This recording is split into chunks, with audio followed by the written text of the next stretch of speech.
요즘 토론 응원하는 요즘 웨딩 라디오. 오늘 제가 재미있는 이야기를 들고 왔습니다.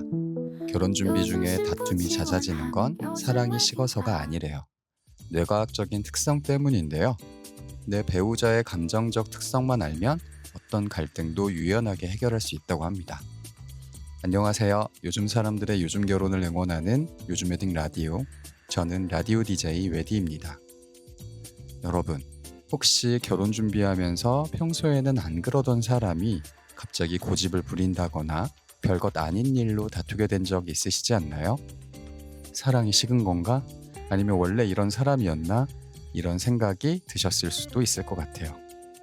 근데요, 최근 베스트셀러에 오른 라이프 코드라는 책을 보니까 결혼 준비 중에 다툼이 잦아지는 건 사랑이 식어서는 아니고 우리 뇌 깊숙한 곳에 있는 감정을 담당하는 영역이 서로 다른 명령을 내리기 때문이라고 합니다. 평소에는 잘 드러나지 않던 감정들이 결혼이라는 인생의 큰 결정 앞에서 날카롭게 충돌하게 되는 거죠. 그런데 참 다행인 건 이 감정들은 양면성이 있어서 부정적인 측면과 긍정적인 측면이 같이 있다는 거예요. 마치 단순 고집센 사람이라도 긍정적으로 보면 우유부단하지 않고 소신이 있는 사람인 거고, 부정적으로 보면 독단적이고 이기적인 사람이 될 수도 있는 거죠.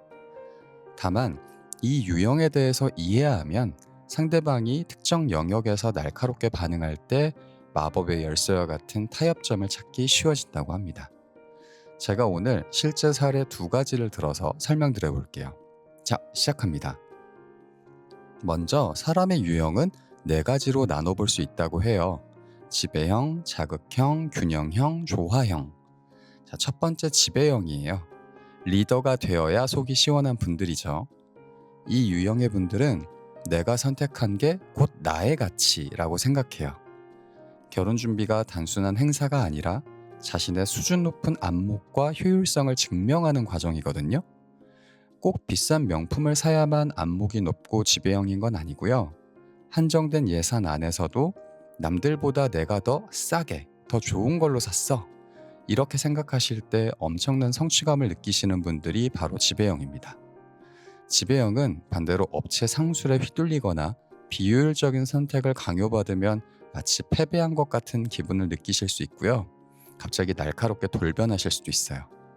이분들에게 중요한 건 내가 상황을 통제하고 있다는 감각입니다. 2번째는 자극형이에요. 저처럼 도파민의 영향을 많이 받는 분들이죠. 이 유형의 분들에게 가장 큰 적은 뭘까요? 바로 지루함입니다. 남들이 다 찍는 똑같은 배경의 웨딩 사진, 판에 박힌 예식 순서는 이분들에게는 고문과도 같아요. 우리만 할 수 있는 건 없을까? 이건 너무 뻔하지 않나? 이런 말을 자주 하시는 분이 주변에 계시다면 자극형일 가능성이 높습니다. 새로운 경험, 독특한 디자인, 남다른 이벤트에서 에너지를 얻는 유형이죠. 3번째는 균형형입니다. 이 유형의 핵심은 안전과 예측 가능성이에요. 결혼이라는 게 인생의 큰 변화잖아요. 그래서 본능적으로 불안을 느끼시는 거예요. 그래서 이미 검증된 브랜드, 남들이 많이 했고 문제가 없었던 선택, 또 이미 경험을 해보신 부모님의 현명한 조언을 따르는 것에서 안도감을 얻으시고요. 10만 원이라도 예산이 초과되는 걸 경계하시는 분들입니다. 엑셀 파일로 지출을 꼼꼼하게 관리하려고 하시는 분 혹시 계실 수 있는데요. 균형형일 가능성이 높습니다. 마지막 4번째는 조화형이에요. 이 유형의 분들은 물건의 스펙이나 가격보다 사람의 마음을 먼저 살핍니다. 이거 시어머님이 서운해하시면 어떡하지? 자기가 싫으면 나도 싫어. 이렇게 갈등 자체를 피하려고 하시는 분들이에요. 자신의 욕구를 억누르고 타인에게 맞추려는 성향 때문에 결혼 준비 과정에서 소갈이를 가장 많이 하시는 유형이기도 합니다. 자, 여기까지 들으시면서 나는 이 유형 같다 하시는 분들 계시죠? 아니면 우리 예랑이나 예신이가 이런 유형인 것 같다 하시는 분들도 계실 거예요. 그럼 이 4가지 유형이 실제 결혼 준비를 하는 과정에서 만나면 어떤 일이 벌어지는지, 또 어떻게 대응하면 좋을지 2가지 사례를 바탕으로 설명드릴게요. 첫 번째, 웨딩홀 식사 메뉴 고르기예요. 아래 대화를 잘 들어보세요. 신부님이 이렇게 이야기합니다. 식대는 예산 넘기지 말고 뷔페가 있는 웨딩홀이 무난할 것 같아. 어른들도 좋아하시고 호불호가 안 갈리잖아. 근데 신랑분이 이렇게 대답하는 거예요. 아, 거기 나도 친구 결혼식 때 가봤는데 막 특별히 좋지는 않더라고. 멀리서 가족이랑 친구들 오는데 그냥 똑같은 밥 퍼담게 하기 좀 그렇잖아. 요즘 퓨전 한정식 코스로 나오는 데 있는데 거기 한번 가보지 않을래? 위의 대화를 보시면 신부님은 하객들의 불평을 두려워하는 균형형, 조화형 신부님이신 거고요. 신랑님은 남들과 똑같은 결혼식 밥은 감흥이 없는 자극형 신랑님이에요.